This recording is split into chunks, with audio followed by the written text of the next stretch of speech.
Manda uma vitória simplesmente absurda na semifinal da Libertadores, encaminha a vaga, né? 3-0 para o Galo no jogo da ida na Arena MRV e o Daverson, o nome da noite, o nome do jogo. Vamos falar sobre isso? Chega mais, eu sou o Chico Garcia, inscreva-se no canal e vamos juntos.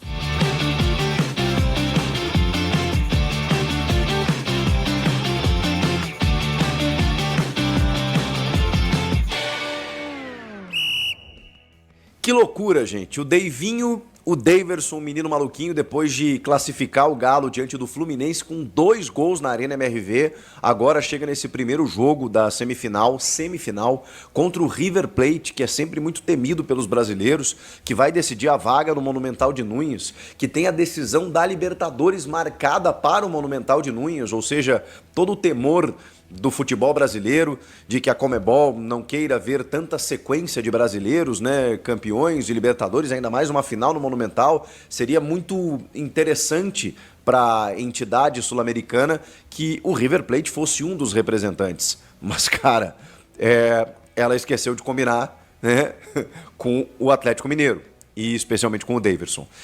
E Gabriel Milito, que é um técnico que eu tenho algumas restrições com ele, eu tenho algumas divergências. O Galo chegou a oscilar em alguns momentos da temporada pelo potencial que tem o elenco, né? Mas, cara, tá chegando na hora decisiva, que loucura o que tá acontecendo com esse time.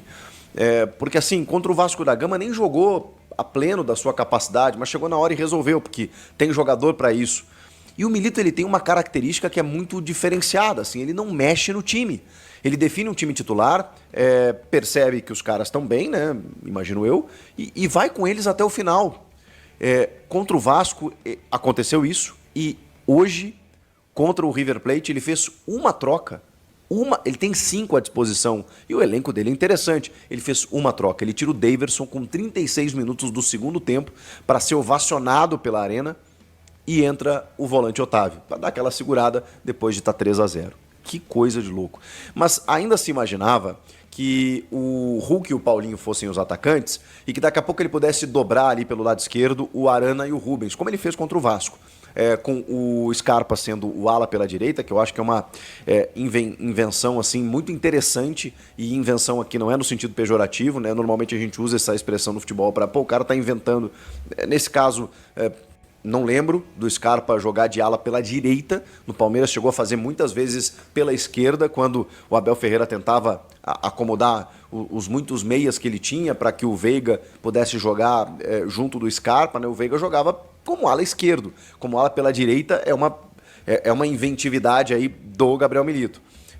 O Lianco, o Alonso e o Batalha na defesa, o Lianco como um lateral, né, já que o Scarpa é o ala pela direita, visivelmente um meia ponta, né, que acaba centralizando o jogo também, e o cara das bolas paradas, junto do Hulk.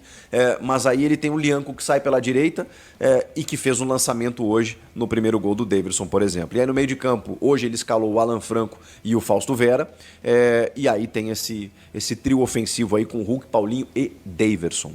Para muitos não era a escalação inicial, mas o Deivinho, cara, ele tá resolvendo. E o Daverson, ele é tão folclórico, tão irreverente, tão diferente, que às vezes a gente esquece o quanto ele é bom centroavante. Ele tinha ótimos números no Cuiabá e ganhava um salário interessante lá, cerca de R$500 mil. Muita gente tentou negociar com o Daverson ainda nessa temporada, quando ele se desacertou lá com a equipe do Mato Grosso. O Antônio Oliveira, comandando o Corinthians na época, no primeiro semestre, chegou a pedir e foi imediatamente rechaçado pela diretoria do Corinthians. Os torcedores chegaram a utilizar, enfim, a tentativa como uma chacota. Não, imagina, o Daverson vai ter tamanho de Corinthians. Não, o Corinthians tem que olhar para frente. Imagina esse Antônio Oliveira, que é um cara só porque trabalhou com ele lá e tal. Foi o discurso na rede social em relação ao nome do Daverson. O Grêmio chegou a negociar com o Daverson, pedido de Renato Gaúcho, mas ele pediu muito, ele pediu R$800 mil. O Cuiabá chegou a pedir no início da temporada R$20 milhões para liberar, depois um pouco menos não, metade, 10 milhões, seria muito alto ainda. Então, assim, a negociação não estava fácil. Quando chegou o momento em que realmente ele não ia ficar mesmo no Cuiabá, aí a negociação foi facilitada. E o Galo foi muito esperto nesse sentido, porque foi no momento certeiro em que todo mundo queria a negociação E aí, claro, né, tem condições de pagar um salário que o Daverson estava pedindo, e por isso ele não estava conseguindo sair de lá. E muitos não imaginavam como merecedor, como interessante. Poxa, vai pagar um salário de quase R$ 1 milhão para o Daverson, que já tem 32, 33 anos, que já fez a história dele no Palmeiras, mas saiu de lá porque tem problemas extracampo, né?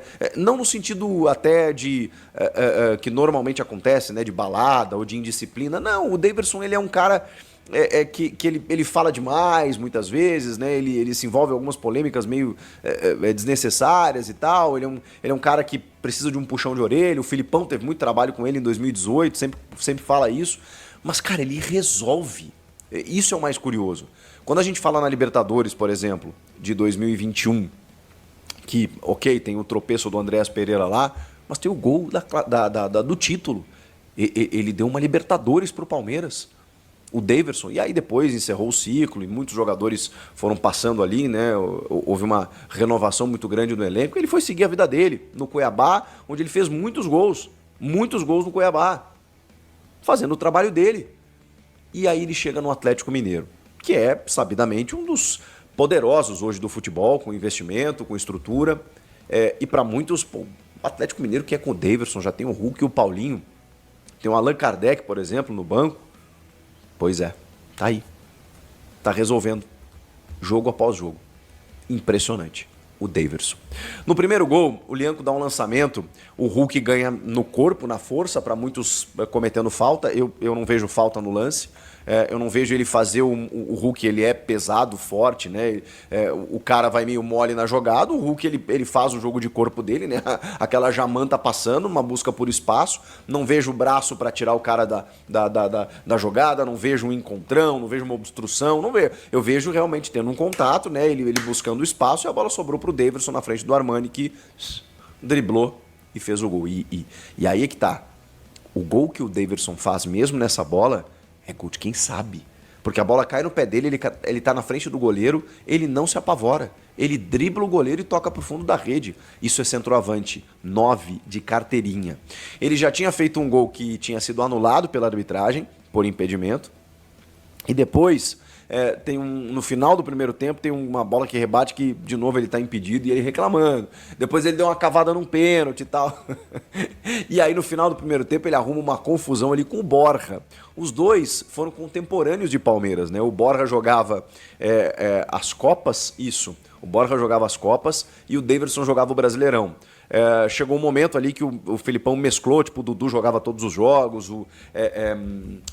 tinha acho que o Zé Roberto, não, o Zé Roberto é outro momento, mas enfim, ele começou a mesclar o Everton goleiro e tal, né, porque o time acabou eliminado da Libertadores e seguiu no Brasileiro, tanto que foi campeão, e o Daverson foi um cara, faz o gol do título inclusive, num jogo em que, contra o Vasco, em São Januário, que o William Bigode se machuca, ele consegue dar o passe e o Daverson faz o gol do título brasileiro. Olha a estrela que tem esse rapaz. Aí ele faz esse primeiro gol hoje, vai pro intervalo, briga com o Borja, não sei o quê, aluga um triplex na cabeça dos caras, vai pro segundo tempo, recebe uma bola açucarada do Guilherme Arana, que é um jogador muito talentoso, né? E o Milito explora o melhor dele, né? Que é justamente esse campo ofensivo. Quando o Arana tem esse campo para jogar, ele sabe o que fazer. E aí ele corta por dentro, assim, dá uma deixadinha, atinge o Daverson no ponto futuro e ele dá um canhotaço no canto, a bola bate na trave e entra, tirando do goleiro. Gol de quem sabe. Gol de centroavante. Depois ele ainda faz o terceiro, recebendo a bola pela direita, segurando a marcação, puxando a marcação e servindo o Paulinho, que chuta com desvio para fazer o terceiro gol. O River Plate, gente, não tocou na bola. A gente está falando aqui dos 3 gols do Daverson, como o Daverson foi importante, com 2 gols e uma assistência, foi o cara do jogo, mas aí você tem o gol do Paulinho, você tem o Hulk sempre importante ali, como foi no primeiro gol, como foi em vários momentos, você tem o Guilherme Arana, você tem várias figuras, o Gustavo Scarpa, mas o Everson pouco tocou na bola, porque o River pouco chegou. Teve uma chegadinha ou outra, que a bola vai por cima e tal. O River Plate, do Gajardo, que tem, obviamente não o mesmo time dos tempos áureos, mas tem o Miguel Borja, como eu falei, tem o Acuña pela esquerda, que é um cara experiente, tem o Fabrício Bustos, que estava no Inter, na lateral direita, tem o Nacho, Nátio Fernandes, né? Esse bem experiente, né? Já era mais veterano quando veio para o Galo, inclusive, do River, depois voltou para o River Plate. Um ídolo, assim, um cara muito querido da torcida. Mas é um River que, cara, não assustou. Não assustou. Claro que a volta é no Monumental de Nunes, mas é uma grande vantagem. Que vantagem significativa. O 2-0 eu ainda acharia arriscado, porque, tipo assim, cara, né? Futebol, né? Como ainda tudo é possível acontecer, mas se o Galo mantiver essa postura aí, não vai ter pro River, não. Não vai ter ambiente, não vai ter nada que segure o Atlético Mineiro nesse jogo da volta. E aí o Galo estaria na final da Libertadores. Que jogo? Daqueles jogos históricos que marcam uma campanha. E Daverson, hein? O menino maluquinho aparecendo mais uma vez. E dessa vez não por entrevistas, não pelo folclore, ou também um pouco por isso, né? Mas muito mais pelo que ele faz dentro de campo. O que vocês acharam? Comenta aqui. Tá aí, pessoal, mais uma vez o Chico Garcia quebrando a cara e dando o braço a torcer pro Davidson, né? Jogou muito, jogou bastante, Davidson que foi show aí. E após deixar o seu comentário, dá só uma olhadinha nesse vídeo que tá aparecendo aí na tela, você vai se surpreender com essa notícia. Eu fico por aqui. Um abraço a todos e até o próximo vídeo.